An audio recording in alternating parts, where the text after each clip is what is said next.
हैं martial universe movie की। वैसे स्टोरी स्टार्ट करने से पहले आप लोग सब्सक्राइब बटन को दबा दीजिए। कहानी की स्टार्टिंग में हमें दो योद्धाओं को लड़ते हुए दिखाते हैं, जिसमें बूलिन गोल्डफिश कबीले से और सिनमिंग स्काई ब्लड कबीले से होता है। वो दोनों एक मार्शल आर्ट टूर्नामेंट में लड़ रहे होते हैं, जिसमें जीतने पे उन्हें थंडर कबीले के हेड और वहाँ के शासक किंग यांग से मुंह मांगा तोहफा मिलेगा। और तभी वो दोनों उस टूर्नामेंट को जीत जाते हैं, जिसके बाद में उन्हें किंग यांग के पास जाने का मौका मिलता है, जहां बाओलिंग किंग यांग से प्राइज में अपने कबीले को आजाद करने की मांग करता है। लेकिन उसके कुछ देर बाद किंग यांग के महल से उसका बेटा पो और ली बाओलिंग को बाहर लेकर आते हैं और कहते हैं सिर्फ गोल्डफिश कबीले को ही इनाम मिलेगा, जहां उन्हें क्रिस्टल से भरे हुई एक बोरी देते हैं। वो क्रिस्टल बहुत पावरफुल होते हैं, उनसे उन लोगों को जादू मिलता है। वो लोग उसके इस्तेमाल से बहुत जल्दी कुंफू सीख जाते हैं और उससे उन्हें कुंफू की बहुत पावर मिल जाती है। तो इधर महल से सिर्फ बाओलिंग वापस आया होता है, इसलिए स्काई कबीले के लोग उनके योद्धा मिंग के बारे में पूछते हैं। तो पो और ली बताते हैं कि अंदर इन दोनों के बीच में मुकाबला हुआ था, जिसमें बाओलिंग जीत गया, इसीलिए उन्हें इनाम मिल रहा है। और इसके बाद में वो दोनों वहाँ से चले जाते हैं। इधर स्काई कबीले वाले बाओ को धोखेबाज कहते हैं, क्योंकि इससे पहले वो दोनों लोग मिलकर लड़ रहे थे। जिसके बाद हमें कई साल बाद का सीन दिखाते हैं, जहां बाओ इतनी सालों से कोमा में होता है, लेकिन अब वो कोमा से बाहर आ जाता है। तो उसकी बेटी लिंग फेंग अपने भाई लिंग डोंग को बुलाने जाती है, जहां रास्ते में उसकी टक्कर थंडर कबीले के पो से हो जाती है। वैसे तो वो लोग बहुत बुरे होते हैं, लेकिन पो फेंग से कुछ नहीं कहता है और फेंग लिंग डोंग को बुला के ले आती है। वो दोनों देखते हैं कबीले के लोगों ने उनके पिता को पकड़ लिया होता है, जिसमें डोंग के अंकल भी होते हैं। वो लोग बाओ से कह रहे होते हैं कि तुमने उस रात ऐसा क्या किया था जिससे हमें आजादी नहीं मिली, सिर्फ जरा से क्रिस्टल ही मिले थे। तो डोंग कहता है अभी वो सही से होश में नहीं आ पाए हैं और आप उन्हें इस तरह से परेशान कर रहे हैं, उन्हें छोड़ दीजिए। लेकिन वो लोग उसकी बात को नहीं मानते हैं। तभी वहाँ पर डोंग के ग्रैंडफादर और उस कबीले के हेड आ जाते हैं। वो उन लोगों से बाओ को छुड़वाते हैं और बाओ से उस रात के बारे में पूछते हैं, लेकिन बाओ सिर्फ कोमा से बाहर आया होता है। बाकी अभी उसका दिमाग काम नहीं कर रहा होता है, उसकी दिमाग की हालत ठीक नहीं होती है। तो वो सारे लोग वहाँ से चले जाते हैं और इसके बाद में उस टूर्नामेंट की फिर से अनाउंसमेंट कर दी जाती है, जो कि अब से कुछ दिन बाद होने वाला था। उसके बाद में हमें डोंग को अपने पिता और बहन के साथ में जंगल में दिखाते हैं, जहाँ वो कुंफू की प्रैक्टिस कर रहा होता है। कुंफू बिल्कुल नीचे लेवल की होती है।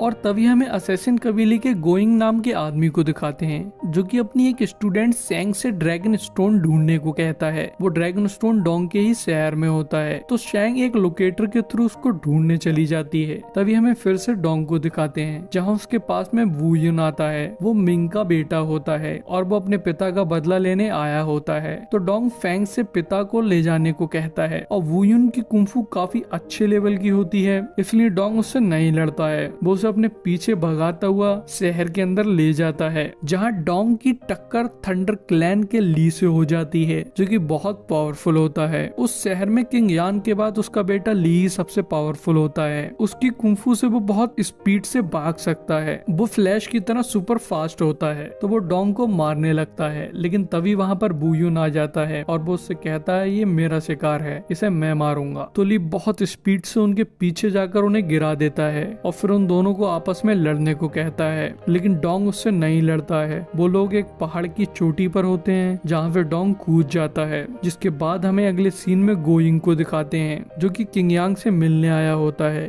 गोइंग ही किंग यांग से उसके वो पत्थर खरीदता है और तभी हमें फेंग को दिखाते हैं, जो कि वू युन को अपने भाई की मौत का जिम्मेदार मांगती है। और वो लोग उसकी लाश को ढूंढने के लिए पहाड़ की चोटी के नीचे जाते हैं, जहाँ पर सेंग भी ड्रैगन स्टोन को ढूंढते हुए पहुंच जाती है। और तभी हमें डोंग को दिखाते हैं, जो कि पहाड़ी से कूदने पर पानी में गिरा था और वहीं पानी में ड्रैगन स्टोन भी था, जो कि अब उसकी बॉडी में चला गया होता है और उसके हाथ पर उससे एक निशान बन जाता है, जिससे वो अचानक से 9th लेवल का कुंफू योद्धा बन जाता है। फिर शेंग अपने मास्टर को ये बात बताती है और कहती है कि हम उसे मारकर उसकी बॉडी से ड्रैगन स्टोन को निकाल लें। तो गोइंग बताता है वो ऐसा नहीं कर सकते हैं। जब तक डोंग ड्रैगन स्टोन को खुद ही अपनी बॉडी से बाहर नहीं निकालेगा, तब तक ड्रैगन स्टोन बाहर नहीं आ सकता है। उसके बाद में हमें फेंग को दिखाते हैं, जो कि वू युन पे गुस्सा हो रही होती है, जिससे उसकी पूरी बॉडी ठंडी पड़ने लगती है और उसके आसपास भी ठंड बढ़ जाती है। लेकिन तभी वहाँ पर डोंग आ जाता है और वो अपनी बहन को संभाल लेता है। जिसके बाद अगले सुबह वो लोग अपने कबीले में जाते हैं, जहाँ ये बात चल रही रही होती है कि इस बार टूर्नामेंट में उनके कबीले से पार्ट कौन लेगा। तो उस टूर्नामेंट में डोंग के अंकल लड़ने को कह रहे होते हैं, लेकिन तभी वहाँ पर डोंग पहुँच जाता है और वो अपने कुंफू का एक नमूना दिखाता है, जिससे डोंग के अंकल की हालत खराब हो जाती है। तो उसके ग्रैंडफादर उसी से टूर्नामेंट लड़ने को कहते हैं। हालांकि वो किसी को भी अपने हाथ के निशान के बारे में नहीं बताता है। और तभी हमें ली और पोगो दिखाते हैं, जहाँ उन्हें डोंग के बारे में पता लग गया होता है, लेकिन ली कह रहा होता है कि उसके पिता किंग यांग के अलावा उसे कोई भी नहीं हरा सकता है। और इधर वू यांग डोंग के पास आता है, वो उससे मिलकर लड़ने को कह रहा होता है, लेकिन डोंग उसके लिए मना कर देता है। और ये खबर भी उन दोनों भाइयों तक पहुंच जाती है, जिसे सुनकर वो लोग काफी खुश भी हो जाते हैं। और तभी उनके पास में गोइंग आता है। वो ली से कहता है, अगर तुम डोंग को मेरे हवाले कर दो तो मैं तुम्हें बहुत पावरफुल बना दूंगा। इसके बाद में हमें डोंग और फैंग को दिखाते हैं, जहाँ डोंग को पता लगता है वो अपने उस निशान से क्रिस्टल को एक फायर पिल में बदल सकता है, और वो एक पिल 100 क्रिस्टल के बराबर की एनर्जी देती है। तभी डोंग से उस पिल को शैंग चुरा कर भाग जाती है। तो डोंग उसको पकड़ने की कोशिश करता है, लेकिन वो उसके हाथ नहीं आती है। जिसके बाद डोंग अपने घर जाकर उन क्रिस्टल से बहुत सारी फायर पिल बना लेता है। और तभी टूर्नामेंट वाला दिन आ जाता है, जहाँ उन्हें एक जंगल में छोड़ दिया जाता है और उन्हें पहले टास्क में अपने अपोनेंट को मारकर उसके नेम टैग को लाना होता है। लेकिन थंडर कबीले वाले डोंग पे इनाम रख देते हैं, इसलिए सारे लोग उसका पीछा करने लगते हैं। लेकिन तभी वहाँ पर कुछ खंजर पीछे से आते हैं, जो कि उन लोगों को मार देते हैं। तब हमें पता लगता है कि वुयिन डोंग के साथ लड़ रहा है। और हमें दिखाया जाता है जब वुयिन डोंग से मिलने के लिए गया था तो वहाँ पर थंडर कबीले के जासूस थे, तो इसलिए डोंग ने साथ लड़ने के लिए मना कर दिया था। लेकिन उसने किसी तरह उसे एक पर्ची दे दी जिसमें लिखा था कि वो लोग साथ में लड़ेंगे।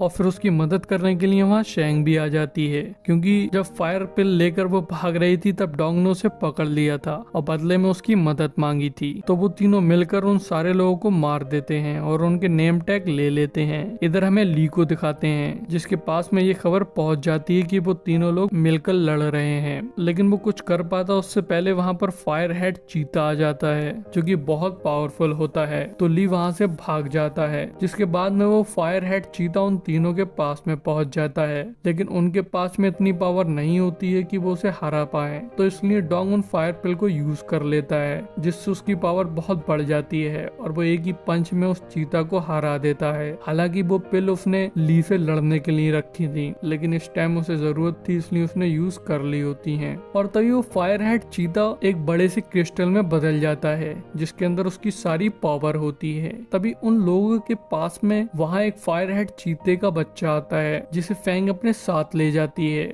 और वो तीनों टूर्नामेंट के मैदान में आ जाते हैं। लेकिन डोंग फायर हेड चीता को मारने की वजह से कमजोर हो गया होता है, उसमें उसकी सारी एनर्जी खत्म हो गई होती है। तो इसलिए वुयुन और फैंग ली से लड़ने लगते हैं, लेकिन वो उन दोनों पे भारी पड़ रहा होता है। वो दरअसल में उन दोनों से बहुत पावरफुल होता है, तो इसलिए डोंग हवा में उड़ता है और एक टेक्निक का इस्तेमाल कर ली को घायल कर देता है। तभी फैंग उनके साथ गद्दारी कर देती है और मैदान भी छोड़ देती है, जिसके बाद डोंग वुयुन के लात मारकर मैदान से उतार देता है। जिसके बाद वो ली को बंदी बनाकर राजा के पास में ले जाता है और कहता है, मेरे कबीले को आजाद कर दो और ये बताओ कि तुम लोगों ने मेरे पिता के साथ क्या किया था। जहाँ वो खड़ा होता है उसके नीचे एक मेटल सर्कल होता है, तो वहाँ पर अचानक से वो एकदम कमजोर पड़ जाता है और उसकी पावर उस सर्कल के अंदर एब्जॉर्ब होने लगती है और एब्जॉर्ब होकर राजा के पास जा रही होती है। जिसके बाद में हमें एक फ्लैशबैक दिखाया जाता है, जिसमें डोंग के पिता और वुयुन के पिता दोनों वहीं खड़े थे और राजा ने उनके साथ भी ऐसा ही किया था, जिसमें वुयुन के पिता मिंग वहीं मर गए, लेकिन डोंग के पिता बाओ काफी पावरफुल थे इसलिए उनकी जान बच गई थी, लेकिन वो कोमा में चले गए थे। अब वो ये सारी बात डोंग को बता देते हैं और फिर किंग यांग डोंग की पावर को भी पावर एब्जॉर्बर से एब्जॉर्ब कर रहा होता है, लेकिन तभी वहाँ पर गोइंग आ जाता है और वो किंग यांग को रोक देता है। तो किंग यांग उसके पास आकर उससे सुनाने लगता है और उस पर गुस्सा होता है, लेकिन तभी अचानक से उसका बेटा ली पीछे से आकर किंग यांग के सीने में अपना हाथ डाल देता है और उसे घायल कर देता है और उसे पावर ऑब्जर्वर पर फेंक देता है और जल्दी से जाकर उसकी गद्दी पर बैठ जाता है। जिसके बाद ली अपने पिता और डोंग दोनों की पावर को एब्जॉर्ब कर लेता है, जिससे वो बहुत पावरफुल हो जाता है और वो लोग बाहर कबीले वालों से कह देते हैं डोंग अब कुछ दिन राजा के ही पास रहेगा, उसकी दोस्ती राजा से हो गई है। तो वुयुन और उसके कबीले के लोग उसे गद्दार बता रहे होते हैं। वो कह रहे होते हैं जैसे अब से कुछ साल पहले उसके पिता ने किया था वैसा ही उसने किया है। और इधर महल से डोंग की बॉडी गायब हो जाती है। तभी रात में फैंग थंडर कबीले के दरवाजे पर आकर चिल्लाती है और अपने भाई से मिलने को कहती है, लेकिन ली और पो उसे बताते हैं उसका भाई मर गया है, जिससे उसे बहुत गुस्सा आने लगता है और वो फिर से ठंडी पड़ने लगती है और उसके आसपास भी ठंड बढ़ जाती है। तो पो बहुत स्पीड से आकर उसकी गर्दन पर मारकर उसे बेहोश कर देता है। और स्टार्टिंग में फैंग की टक्कर जब पो से हुई थी तब से ही पो फैंग को पसंद करने लगा था, इसलिए वो उससे शादी करने को कहता है और ली भी इस बात के लिए मान जाता है। तभी हमें डोंग को दिखाते हैं जो कि एक अलग ही दुनिया में होता है और जहाँ उसका सामना एक बहुत बड़ी लोमड़ी से होता है जो कि उसे बहुत सारी पावर देती है और वापस उसी की दुनिया में भेज देती है। और हमें इधर वुयान को दिखाते हैं जो कि शेंग के पास आया होता है और तभी वहीं पर डोंग भी आ जाता है। वो शेंग से पूछता है तुमने मुझे वहाँ जाने से रोकने के लिए, तो वो हाँ कर देती है। तभी डोंग अपने हाथ के निशान से शेंग के माथे से एक पिन निकालता है जिसकी वजह से वो गोइंग के कब्जे में थी। तभी वो लोग डोंग के ग्रैंडफादर के पास जाते हैं जहाँ जाकर डोंग उन्हें सारी बात समझाता है और वो उन लोगों से माइंड के थ्रू जाकर पावर एब्जॉर्बर के मेन सोर्स को तबाह करने को कहता है और शेंग को भी उन्हीं के साथ भेज देता है। उसके बाद में वुयुन और डोंग थंडर कबीले के महल में जाने लगते हैं और इधर ली ने फैंग की शादी पो से करा दी होती है, लेकिन वो अचानक से फैंग की पावर एब्जॉर्बर के थ्रू एब्जॉर्ब करने लगता है। तो पो उसे रोकने को कहता है और कहता है आप क्या कर रहे हो। तो वो उससे कहता है ये लड़की स्नो सोल के साथ जन्मी है,